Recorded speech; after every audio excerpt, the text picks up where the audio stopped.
I did a hardcore Nuzlocke of Pokemon Ultra Moon using only Psychic-type Pokemon. And although Alola may seem like an idyllic island paradise, it's actually a dangerous hellscape with countless threats seemingly specifically designed to make a Psychic-type only challenge impossible. And in a Nuzlocke, if a Pokemon faints in battle, it's dead forever. The good news is that there are a lot of Psychic types in Ultra Moon, so even with a few deaths, we should have plenty of options. Right away, I can catch 3 teammates before the fight against the very first trial captain, Alima: Steven the Inkay, Siobhan the Slowpoke, and Sebastian the Mime Jr. I also try to catch an Abra, but he gets away. Steven and Sebastian are great early encounters since they both only take neutral damage from Dark-type attacks, and that's immediately important since Alima's Yungoos knows Pursuit. Thankfully though, Steven knows Foul Play. Why he can learn a 95 base power Dark-type stab move at level 8 is beyond me, but it trivializes the little mongoose by using his own attack stat against him. Steven's dastardly tricks also best Alima's Smeargle, so we're free to head to Route 2 and catch a drowsy named Sheldon. And this droopy nose— stop doing that with your fingers, Sheldon, it's creepy. Our bipedal tapir is going to be extremely useful against the first totem Pokemon, Alolan Raticate. The normal Dark-type boss is obviously very threatening for our Psychic types, but at the very least we can pick up the TM for Brick Break right in Verdant Cavern and teach the move to both Sheldon and Sebastian. Neither have a particularly impressive physical attack stat, but abusing the Totem Rat's quad weakness to fighting type moves is our only hope of defeating Alima's trial. Unfortunately, Tote Rat gets a defense boost at the start of the battle, so even though Sheldon manages to survive a bite that activates his Oran Berry, our Brick Break only does about 50%. Worse still, TR calls his little minion, so now we're dealing with a Rattata that knows Pursuit, probably the worst move to go up against in a Psychic-type monolock. As a result, I've got no choice but to let Sheldon go down to a critical hit bite. Rest in pieces, my guy. This gives me the safe switch to Steven, who only takes neutral damage from Bite and manages to bait Little Chef into going for Tail Whip, which thanks to our contrary ability actually boosts our defense. Not bad, but the flinch from Bite is bad. Now, we can stay in for another turn and take the double up from the 2 rodents, but our Foul Play does effectively nothing to Raticate. On the next turn, Steven takes another double up to get off a Reflect, which I probably should have done on the first turn, but now that we're at 3 HP, we're in a sticky spot. I don't want to lose Steven, so I switch him out, and thankfully Rattata doesn't go for Pursuit, though that does mean that poor Sebastian takes a quick attack and a bite to the gut. An Oran Berry means we should survive another double up barring crits, and we do, meaning that we're free to take the kill on TR with a Brick Break. But that leaves his groupie, and because of Pursuit, there's no way to guarantee that we save Sebastian's poor little life. All I can do is stay in and watch our child get eaten alive by a feral rat.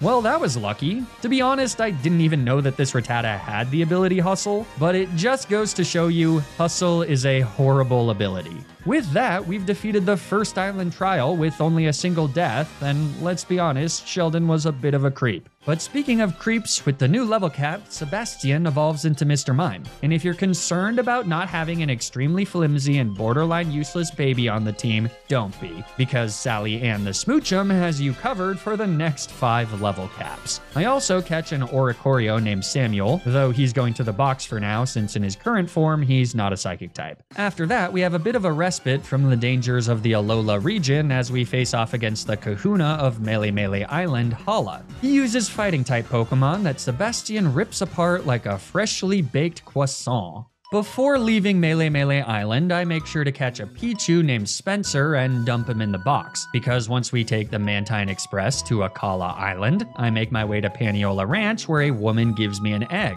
This quickly hatches into an Eevee named Silvio, which then prompts another ranch hand to give me my choice of 3 evolution stones. I grab the Thunderstone and force little Spencer through rapid puberty by first evolving him into Pikachu and then Alolan Raichu, a phenomenally fast and powerful electric psychic type to have this early in the game. The same, sans the electric typing, can be said about Silvio, who evolves into Espeon after some Uncle Jimtendo mandated friendship. So all of a sudden, the team is looking pretty powerful. which is good because we've got some brutally challenging totem fights ahead of us. First, though, is a fight against the always angry Gladion, and he's no slouch either. This fight caught me a bit off guard, so my lead isn't exactly ideal. Steven is basically my only Pokemon that doesn't know a psychic move to take out Zubat, so I switched to the newly evolved Silvio on a Feint Attack. Didn't know Zubats could learn Feint Attack, but it's fine because now we can just take him out with a Confusion.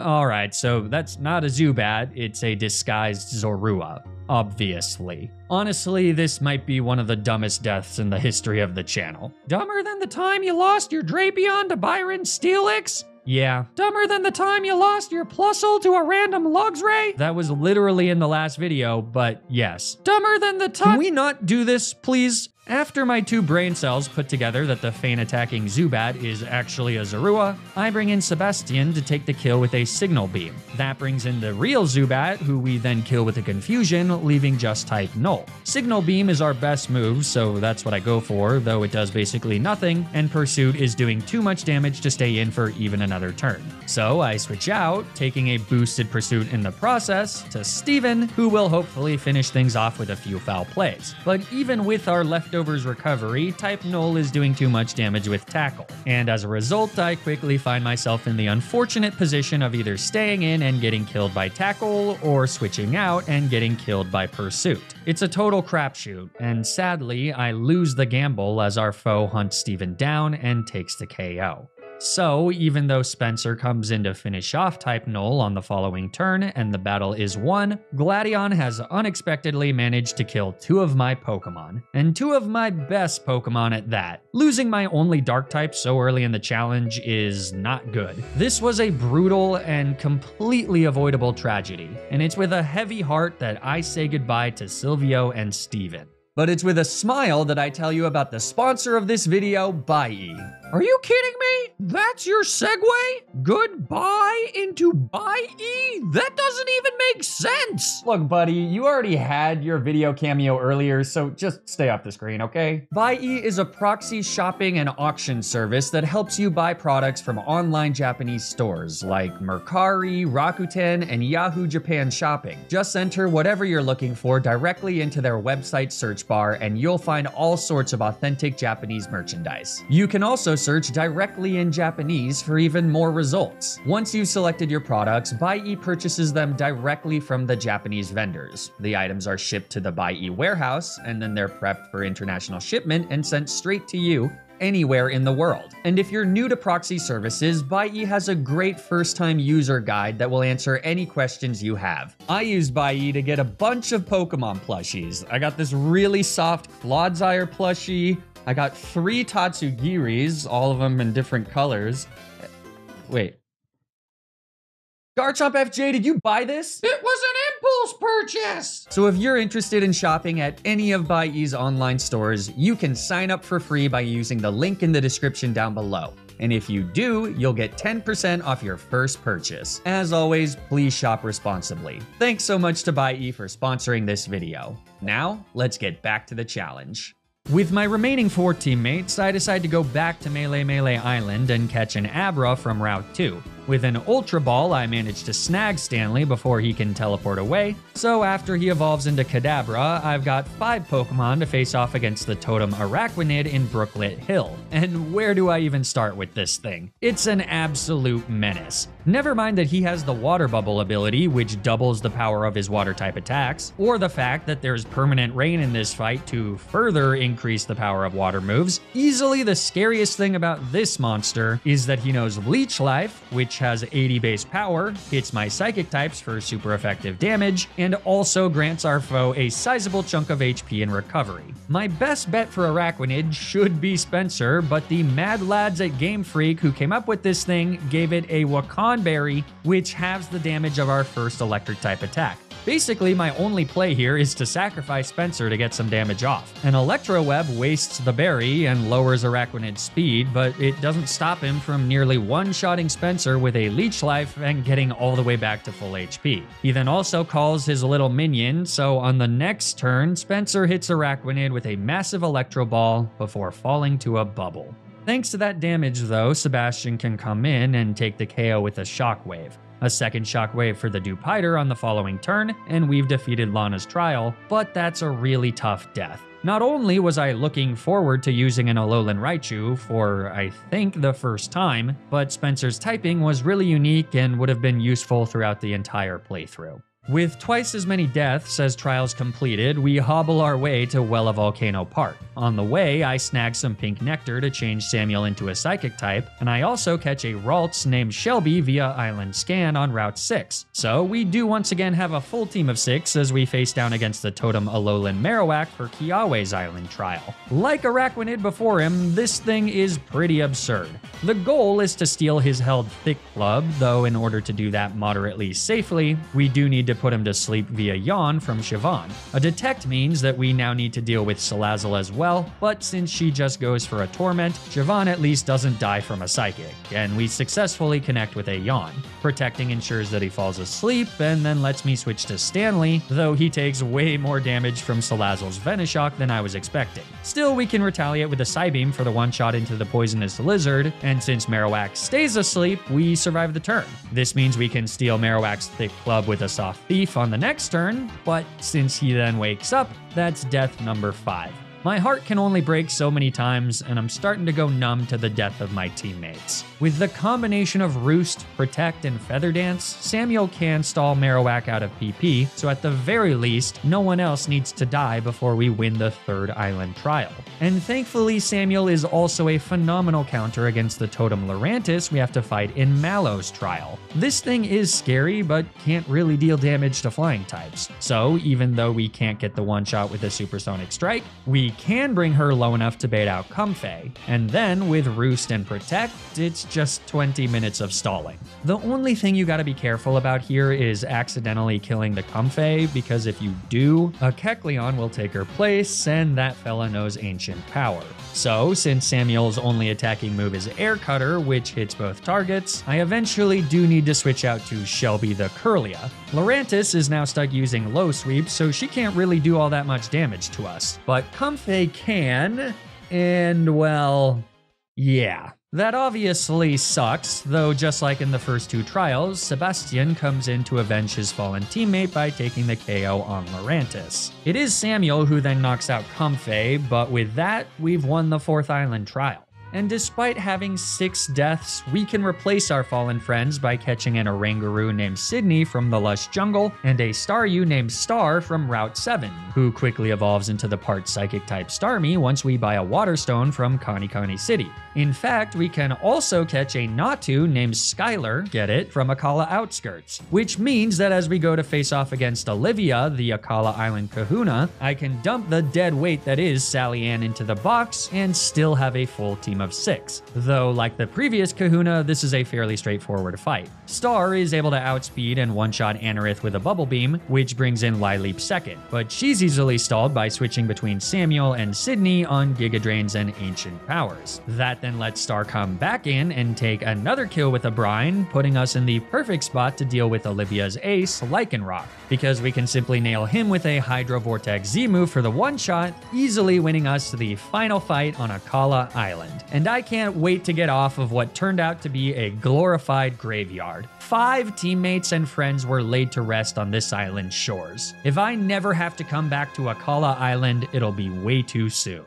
With the new level cap, Sally Ann can finally evolve into Jinx, but even then, she's worse than useless. Did you know that after Powder Snow, Jinx doesn't learn any special Ice-type moves by level up until Blizzard at level 60? Not that it really matters, because she's way too frail to do anything anyways. It's crazy that Jinx can be so good in a game like Heart Gold and Soul Silver, but complete garbage in this one. And it's entirely because most of the trainers in Pokemon Ultra Sun and Ultra Moon have maxed out EVs. As a result, they hit a lot harder, but more importantly, they hit a lot faster. So even with EVs of her own, Jinx just can't keep up with a lot of major threats. And since almost everything has some sort of coverage to hit her for super effective damage, she remains a grade A bench warmer. She won't be alone though, because on Ula Ula Island, I can catch an Elgyem named Shersha. It's possible that she'll see some fringe uses when she evolves at level 42, but I wouldn't hold my breath.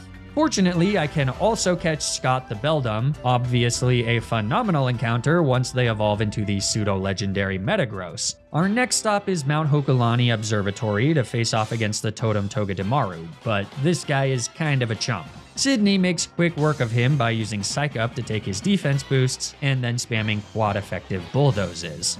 Okay, so maybe quick work isn't exactly the correct phrase, but regardless, barring a massive amount of crits, this fight is pretty risk-free, and eventually we're victorious, marking the very first Deathless Island trial of the challenge. Doesn't feel great to say. That leads us to the first fight against Guzma, the leader of Team Skull, who happens to be a bug-type specialist. Fortunately, his would-be terrifying Golisopod is really easy to play around by protecting to avoid first impression, and then stalling him out of Sucker Punch and Razor Shell PP with some smart switches. Since he's only got 3 moves, Golisopod is then forced to spam failed first impressions, which lets you set up or do whatever you need to do to deal with the rest of his team. In our case, it gives me the chance to bring in Skylar, and fortunately she's faster than Guzma's extremely scary Masquerain. No, I'm not kidding, this thing is stupid powerful with a modest nature and max special attack EVs. But since we're faster, we can just take the kill with a supersonic strike, so for now Guzma's not a problem. But Mimikyu, the next totem Pokemon, absolutely is. In fact, the combination of Shadow Claw and Leech Life alone is enough to hit every single one of my Pokemon for super effective damage. Never mind that she also gets an Omni boost at the start of the battle, has the ability Disguise, which makes her effectively impossible to one-shot, and calls an ally Bayonet that likes to use Will-O-Wisp and Curse. Game Freak went so hard on the boss fights in this game, and then never did anything remotely as challenging ever again. My plan for this fight is to use Samuel to hit Mimikyu with a Feather Dance to lower her attack, and then copy her Omni Boost with a Psych Up from Sydney to better deal with Leech Life. With Leftovers and Protect, Sydney's able to break Mimikyu's Disguise via Bulldoze, which also gets a speed drop. So then I swap to Skylar on a neutral Leech Life, but unfortunately, she takes way too much damage from Bayonet's Feint Attack to do anything other than Protect for some Leftovers recovery on the next turn. This ends up backfiring though, because Bayonet uses Curse, dropping Skylar down to 25 HP at the end of the turn, which is then low enough to bait a random move from Mimikyu as I switch back to Sydney. And unfortunately, since it's Play Rough instead of Shadow Claw, Bayonet's Feint Attack proceeds to ruthlessly kill our bulky ape. There's still a decent chance for me to win this fight by bringing in Scott and using a Corkscrew Crash to deal massive super effective damage against Mimikyu, but since that's not enough for the one-shot, I don't really see how I win this fight without at least one other death. And in the moment, it felt like losing Sydney was the final nail in the coffin for this first attempt. We've been bleeding teammates for a while, so instead of trying to limp through the late game, I decided that it'd be best to restart the run right then and there. I think that with a second chance, I can better conserve Pokemon in the early game and maybe make it to the Mimikyu fight with a few more key resources. So it's back to the start of the game we go, which means I'll need to face off against all those early game threats again. And in attempt 2, I have a brutal fight against the Totem Alolan Raticate. This time I lead with Sebastian, who instantly flinches from a bite. We do manage to dodge a flinch on the second turn, meaning that we can kill the minion Rattata with a Brick Break. And now that it's just a 1v1, I bring in Stephanie to set up Reflect, which gives my team some more bulk. Unfortunately, Sean the Slowpoke immediately gets crit on the switch. An Oranberry means that we do survive another non-critical hit bite, but that one flinches, so yeah, we're not winning this. I make the switch to Siobhan the Drowsy, who knows Hypnosis as a last-ditch Hail Mary, but since she just misses, Raticate proceeds to kill all 4 of my teammates, resulting in an early end to attempt 2. On attempt 3, I once again lead with Sebastian, but this time Raticate uses Super Fang, eliminating any chance of getting flinched. As a result, we're able to deal a solid chunk of damage with Brick Break before Rattata gets called into battle. Then, Sebastian is able to just barely survive the double up, dodge the flinch, and KO the smaller threat with a second Brick Break. From here, I again go to Steven the Inkay and set up Reflect. And then it's again off to Siobhan the Slowpoke, who this time does not get crit by Bite, and as a result successfully gets off a Yawn. So with one last switch to Sheldon the Drowsy as Raticate takes a snooze, we can use Disable to prevent the totem from using Bite if he wakes up early, and then finally take the KO with a few Brick Breaks. Which means that miraculously, we've won the first island trial completely deathless in attempt 3.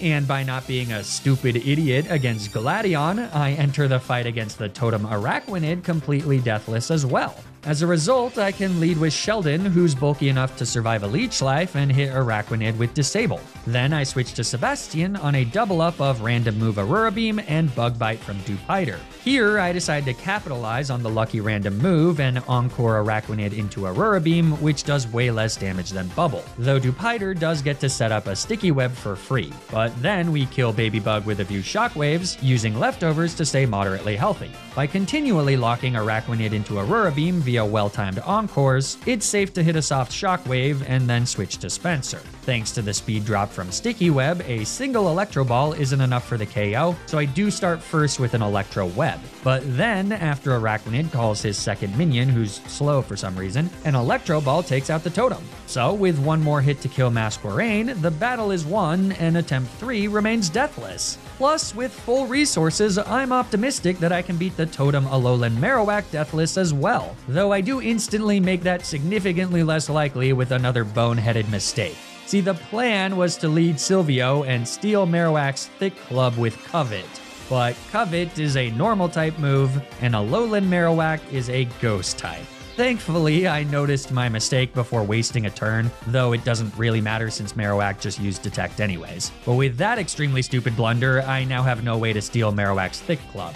The good news is that Silvio is fast enough to outspeed and kill Salazzle with a Psybeam, and he's fast enough to survive a Flame Wheel. So then I switch to Samantha the Oricorio on another Flame Wheel. This next turn obviously risks a crit, but I use Feather Dance to lower Marowak's attack, and he graciously does not crit. So next is a switch to Steven on a neutral Hex. Then he too needs to dodge a critical hit Flame Wheel, but since he does, we can use Topsy-Turvy, a move that reverses the target's stat changes. So instead of the +2 speed boost that Totem Marowak gets at the beginning of the battle, he's now at -2 speed. This does also change Feather Dance's attack drops into attack boosts, but that's actually perfect, because Steven can now use those attack boosts to nail Marowak with a massive super effective stab foul play. I think it's a really cool strategy, but it doesn't work. Because even with a +2 attack boost, Marowak is just a little too bulky to take himself out, and so, arguably our cutest teammate once again falls. When I started this playthrough, I was really excited to get to use Malamar, especially in the late game against the Omni-boosted totems. And Foul Play is also a really cool answer into Ultra Necrozma, so this death is a huge bummer. But with Spencer coming in to take out Marowak, we've officially cleared through the hardest fights in the early game, and are obviously in a much better position than in Attempt 1.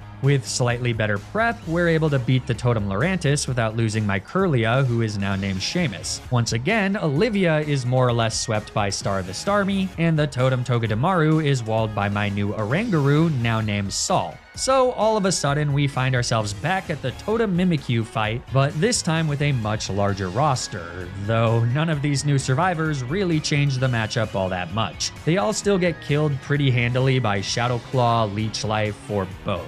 But having Spencer still around does change the matchup against the trauma-dumping veteran Braun.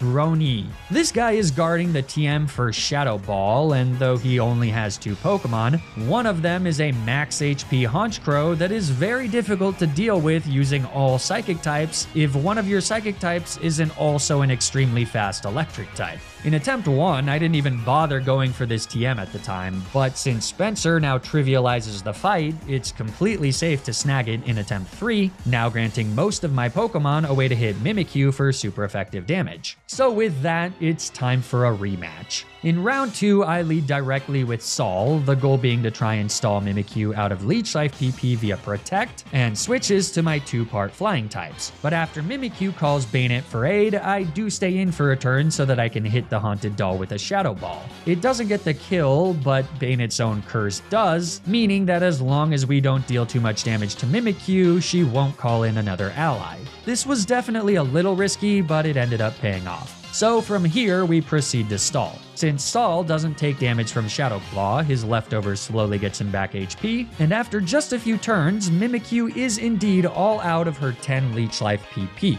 Unfortunately, Stab Play Rough still hits pretty hard, so by the time we get off a Psych Up, Saul is already quite low on HP, forcing us to risk some more critical hits. Another Play Rough brings him down to 26 HP as we use Bulldoze to bring Mimikyu down to neutral speed and to break her disguise. But then I decide to switch to Scott, which means the Psych Up was pretty much a waste of a turn. With a few more Protects and careful switches, I should be able to stall Mimikyu out of her Shadow Claw and Play Rough PP as well. But unfortunately, there's only so many careful switches I can make when Mimikyu has +1 attack, and the result is that I misplay and bring in Skylar on a Play Rough that he's not strong enough to survive. That's obviously not ideal, but fortunately we do have another Psychic Flying type. That's not to say that Skylar can be replaced, but that's not to say that either. Anyways, in the end, it was probably just better to risk a few crits and go on the hard offense against this stupid totem, because this half-baked and Prop 2 stall strategy ended up being much riskier. Nevertheless, we do successfully stall Mimikyu out of her strongest moves, which lets Scott come in and take the KO with a Corkscrew Crash after roughly 28 minutes of gameplay.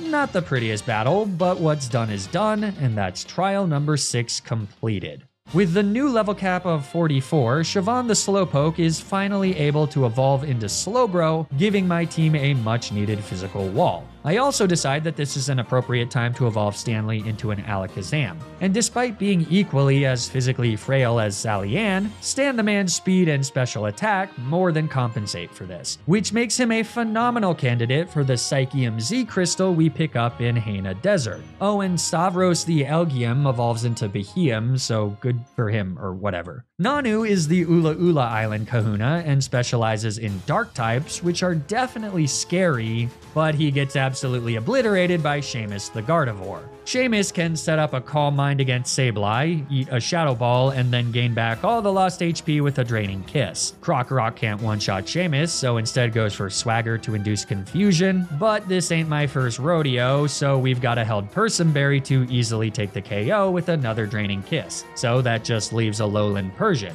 A Protect neuters her Black Hole Eclipse Z move, and then after tanking a Dark Pulse, we flinch. But after tanking another Dark Pulse, we get the KO with a Draining Kiss, completing the third island grand trial.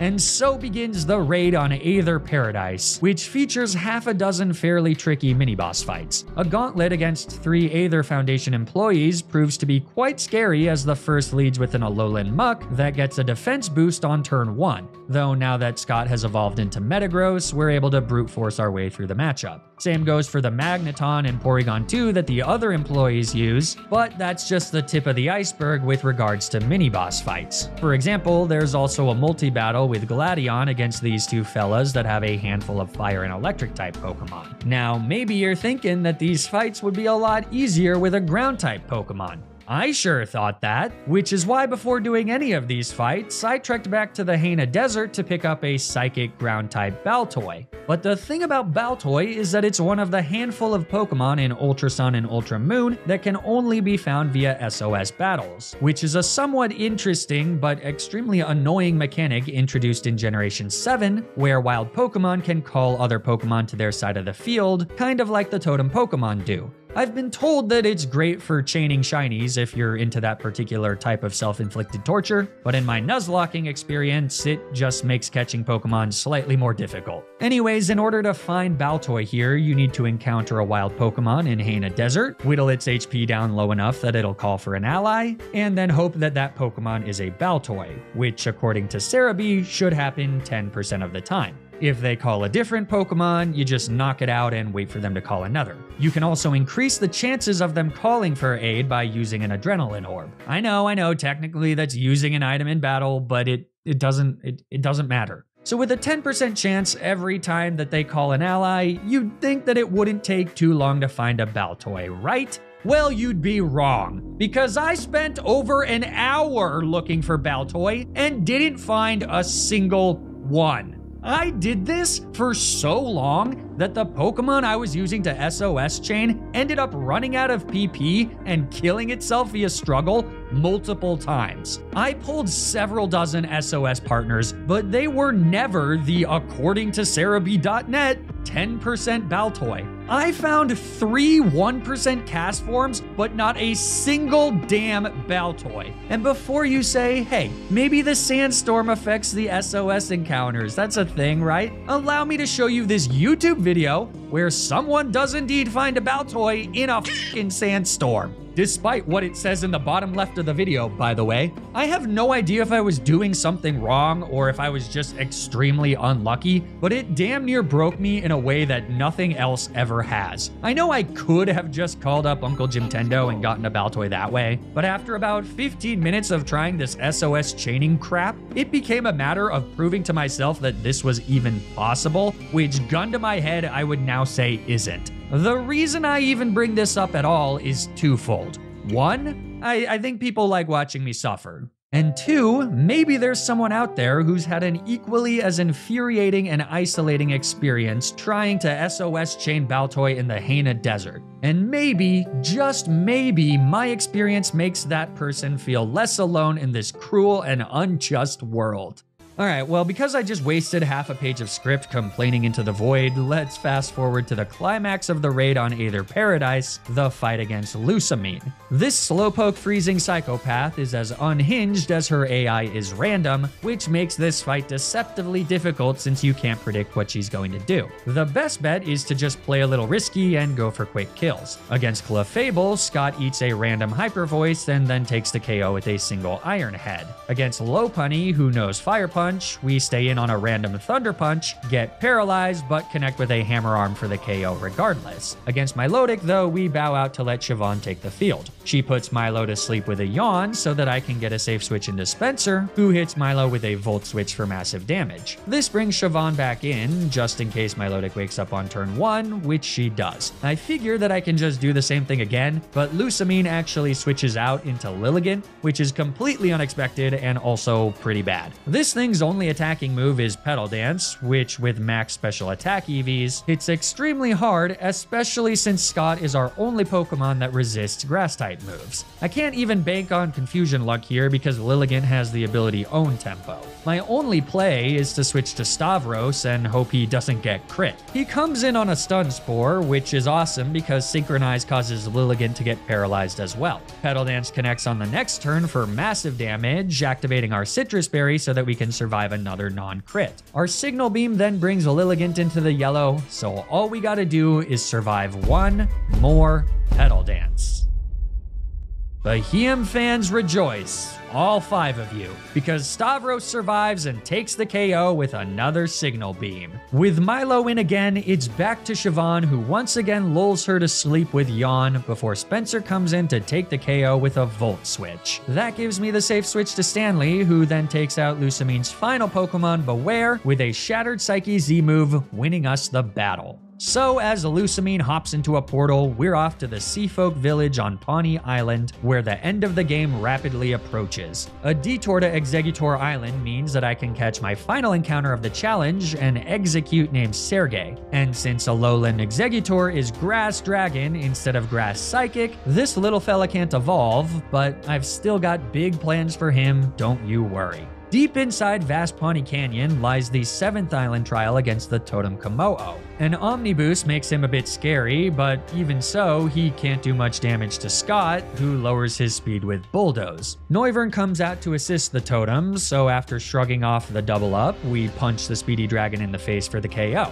That then lets me safely bring in Sheldon on a resisted Drain Punch, and since he now baits Dragon Claw, I can switch to Sebastian, who proves to be poor Kamoo's ultimate downfall. Because all we gotta do now is lock him into Dragon Claw with Encore, set up a few Calm Minds, and then take the KO with a Shattered Psyche Z move. Good job, Sebastian, you little freak.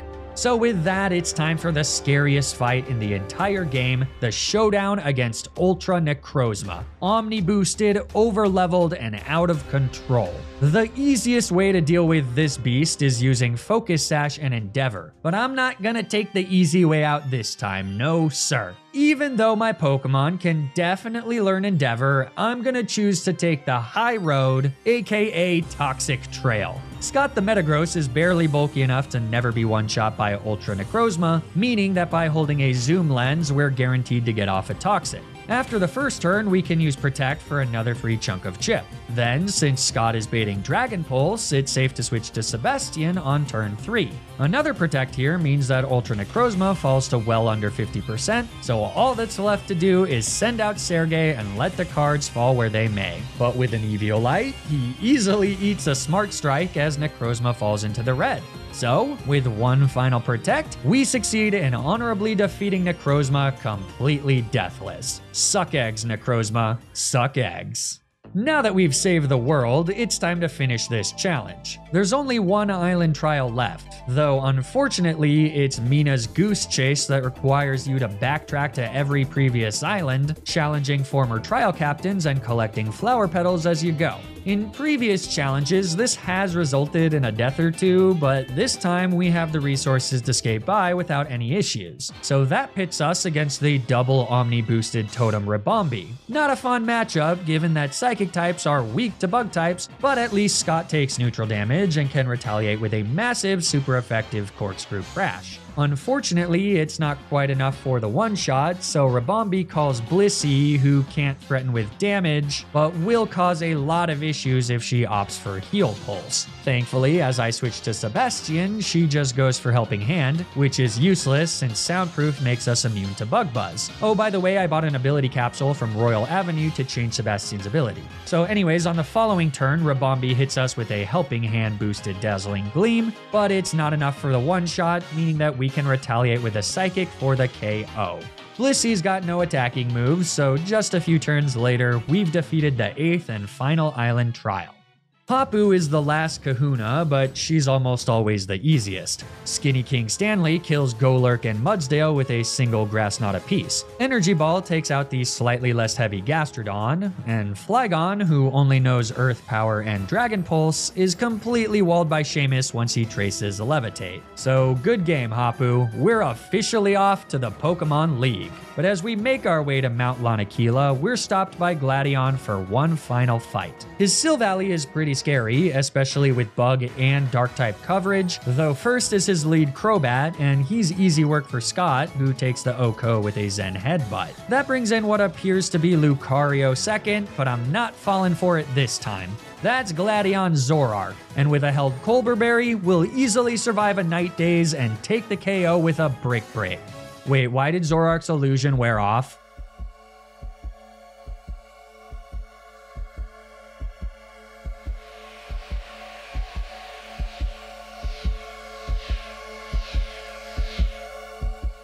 Well, I'm not gonna lie, that's a pretty horrendous death. As hard as it may be to believe, Scott the Metagross was absolutely our best Pokemon. And losing them mere steps away from the Pokemon League is some Olympic gold medal caliber bed shitting. Rest in peace, sweet Scott. Stanley can come in and one-shot Zoroark with a Dazzling Gleam, and then by using a Savage Spin-Out off of Signal Beam, we're able to one-shot Gladion's Grass-type Silvally. Last is Lucario, but he's walled by Siobhan, so that's Gladion defeated. Victory Road, or rather the path through Mount Lanakila, has some tricky trainers, including a truly brutal double battle fight against Ace Trainer Kaimana and Veteran Brionne. Like, look at these teams. That's about as anti-psychic type as you can possibly get. But by having only one Pokemon in my party, I can walk right by them and safely make it to the Pokemon League. Here's my final team of 6, all leveled up to the level cap of 57 to match the aces of each member of the Elite Four. Without Scott, our matchups against Molayne and Olivia are much shakier, but I've got faith that we can still pull through and become the very first champions of Alola. So, let's see how it goes.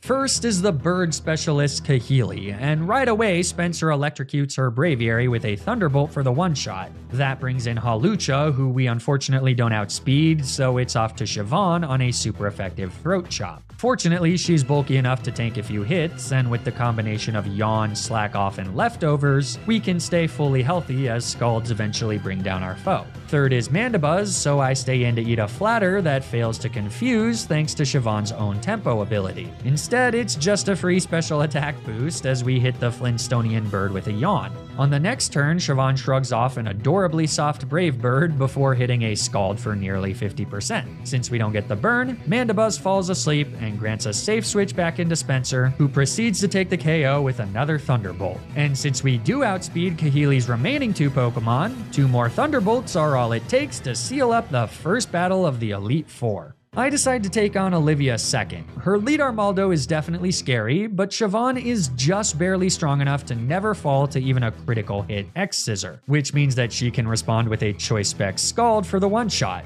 Our water typing baits in Cradily next, which is important because she's very easily walled by Sol, who is now free to set up some Calm Minds. Cradily does hit us with a Rock Tomb to lower our speed, but I've got a plan for that. See, after setting up a few Calm Minds, I go for Trick Room, which reverses the speed order for 5 turns. This means that on the next turn, I can outspeed and kill Cradily with a Stored Power, which after 4 Calm Minds has a base power of 180. Well, actually, it's 160 because one of Cradely's energy balls got a special defense drop, but the point is that Stored Power now does insane damage, and with Cradily dead, Lycanroc comes in third. Since Trick Room is still set up, we outspeed and one-shot him as well. Even with the Rock Tomb speed drop, Gigalith is actually still slower, so he manages to outspeed us in Trick Room, but it's fine because Sol is a bulky boy.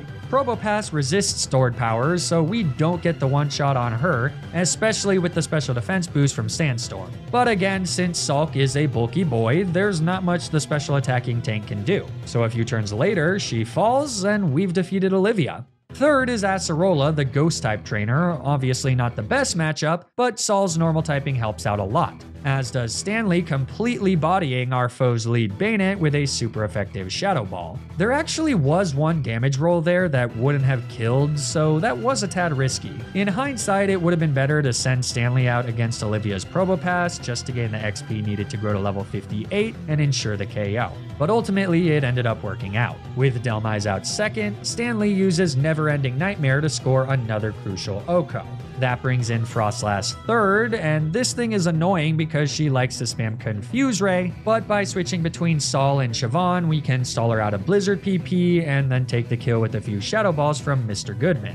Palisand is fourth, so after switching out to shake off the confusion, Sol comes back in and gets the kill with a few more Shadow Balls. And since Acerola's last Pokemon Drifblim only knows Ominous Wind, Sol's free to take the KO on her as well, winning us the battle.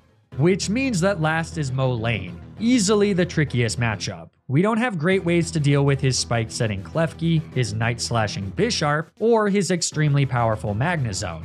I really wish I had a Ground-type Pokemon here. Funny enough, his Metagross is actually his least threatening Pokemon since Siobhan takes very little damage from any of their attacks. Against Klefki, I lead with Spencer, who knows Magic Coat. This obscure move causes status moves to bounce back towards the user, meaning that as Klefki uses spikes, they actually get set up on Molayne's side of the field instead instead of ours. I thought this was a pretty cute tech, but ultimately it's not that useful because eventually I need to attack Klefki and then he can just set up spikes anyways. But with 2 Thunderbolts, Klefki falls and brings in Dugtrio. So it's off to Samuel on an Earthquake. And since Dugtrio now wants to click Sucker Punch, we're free to use Defog to remove the spikes. Unfortunately, it also removes the spikes that we set up, making the whole Magic Coat thing completely pointless, but whatever. We can also use Feather Dance to lower Dugtrio's attack as he attempts a few more Sucker Punches. And then after that, it's extremely safe to switch to Siobhan, hit Dugtrio with a Yawn, slack off so that we're at full HP when Dugtrio falls asleep, and then take the KO with a Scald. That brings in Magnezone, so it's off to Spencer on a Screech. Why he went for that instead of trying to take the kill on Siobhan with Thunderbolt, I have no idea, but a Volt Switch here to break our foe sturdy brings in Stanley on a Tri-Attack. And then we can go for an all-out pummeling fighting-type Z move off of Focus Blast. This might be the only time you'll ever see me click Focus Blast in a Nuzlocke. With Magnezone down, Bisharp is up, and not knowing what move he'll go for here since Stanley is dead to all 3 of his attacking moves, I first switched to Salt. A held Colberberry ensures we survive the Night Slash that comes out. And now that he baits Night Slash again, I can switch to Seamus, who just barely never falls to a crit and is both fast enough and, with a Choice Scarf, strong enough to get the KO on Bisharp with a single Moonblast. Sorry, I mean Moonblast! That just leaves Metagross, but like I said, Siobhan completely walls them, even after a Meteor Mash attack boost. So just like that, the final member of the Elite Four has been defeated. As I approach the champion's throne that is rightfully mine, Professor Kukui reveals that there's one last challenger before I can begin my uncontested rule. And it's none other than Hao, my up until this point completely absent rival. Throughout the playthrough, our frequent battles have been pretty simple and consequently unremarkable. But now he's coming at us with everything he's got. So it's time to end this challenge once and for all. The matchup begins with a classic honor battle. Spencer vs Hopzone Alolan Raichu. Fortunately, we came prepared with a Signal Beam tech, which is more than enough for the 2-shot. But Hao, being the coward he is, retreats from the honor battle, sending out Noivern in an unexpected turn of events. This messes up my routing quite a bit, so I'm gonna need to be careful to not bait out certain Pokemon before I'm ready to take them on. For now though, I just switched to Seamus on a Dark Pulse. Noivern then goes for Air Slash, which causes us to flinch. That's not great, because one more flinch and my only answer to Noivern is done for. Air Slash comes out, but thankfully Seamus connects with a Moonblast for the KO. So next is Tauros, which means that it's off to Siobhan on a random move Earthquake. And from here, we just spam Slack Off for a few turns as Tauros slowly takes himself out with Double Edge Recoil. After a little while, I go for a Yawn, and once Tauros falls asleep, I take the safe switch to Stanley, who gets the KO with a Psychic. That then brings in Incineroar, who we instantly snuff out with another all-out pummeling Z move. That's for centralizing the competitive metagame, you furry jerk. Hao sends out his ugly Crabominable fourth, so we pop his tiny mind with a Psychic, leaving just 2 more Pokemon. The first is Leafeon, so it's off to Samantha on a Leaf Blade. Since that's his strongest move, we eat another and then retaliate with a massive Air Slash. Hao then switches out again, and despite anticipating it, there wasn't much I could do. A resisted Psychic-type Revelation Dance brings Raichu into healing range, so I swap back to Stanley as Hao burns a full restore. Since we're faster, 2 Signal Beams are enough for the KO, and Thunderbolt, even if it crit, isn't enough to take out Stanley. So Leafeon takes the stage for the second and final time, and since technically he could go for a critical hit quick attack here, I bring Samantha back in. But Hao just uses another full restore. So Air Slash brings Leafeon down into the red, and Hao has another freaking full restore. But with a Revelation Dance, we bring the cat, dog, plant thing below 50% HP, and then on the following turn, a final Revelation Dance takes the KO, winning us not just the battle against Hao, but the entire run.